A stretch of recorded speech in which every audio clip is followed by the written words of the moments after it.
Shed on the New South Wales south coast is one of the few places Joshua Adam feels at ease.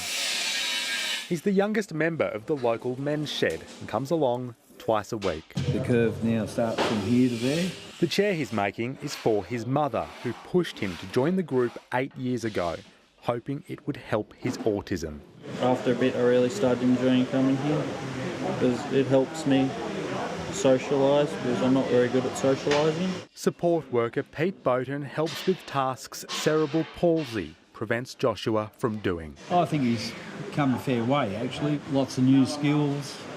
So it's, it's all a learning curve, baby steps. Funding for Pete was one of the few things to survive after a planning meeting with the NDIS local area coordinator last year. It was just like they were saying, no, you can't dream of doing that. No, you can't plan on going to this. You can't aim to do this. I don't think you can achieve such. When the disability pensioners plan came back, he'd lost funding for gym sessions, therapy with horses and massages. Since then, the 26-year-old says he's been in constant pain. The shoulders and the neck and all that, they've been far worse than they have been for years. And hence I'm always rolling and cracking it, trying to relieve it. Desperate for help, Father Wayne Adam called on a local disability services provider. So that was the plan that we put together. It wasn't the first NDIS plan they'd seen problems with. Quite often, and there are large delays then in being able to implement the plan. One reason for that could be sluggishness in training local area coordinators, private contractors who act as a conduit between people with disabilities, the agency and service providers. These documents, obtained under Freedom of Information laws, show by late June 2016, nearly 550 coordinators were supposed to be trained.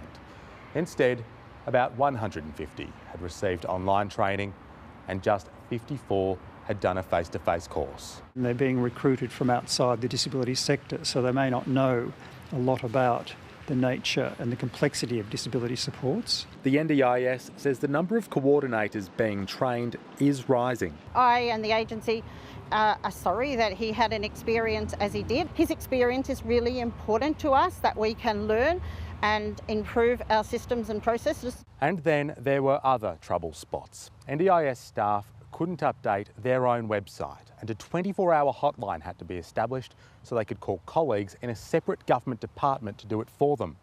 7 properties weren't ready by July's launch, and the agency stopped processing up to 4,000 applications from providers who were interested in joining the scheme. Government and the department and the agency had actually been warned before they started the transition to full scheme by the Kruk report that there were delays in getting providers registered. The agency says those problems too have now been fixed. We're finding that we're enrolling people very quickly now. Jane Morell runs a small disability services provider. It already works in Tasmania, but she's having trouble registering to operate on the mainland. But more pressing has been recouping more than $200,000 in payments from the agency. It puts us as a company in a very precarious position. They simply don't have the capacity to withstand difficulties with cash flow.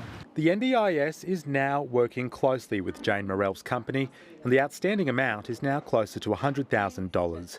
And after 3 months, Joshua's plan has been changed, allowing him to continue the activities he was doing. Hey, Grace. Hi, John. Hi, Grace. Including art therapy to help his sense of touch. The current project is a painting of his mum and dad. 30th wedding anniversary present for him. Yeah. And they're now picturing a brighter future for their son since his NDIS plan is on track. Dan Conifer, ABC News, Cairns.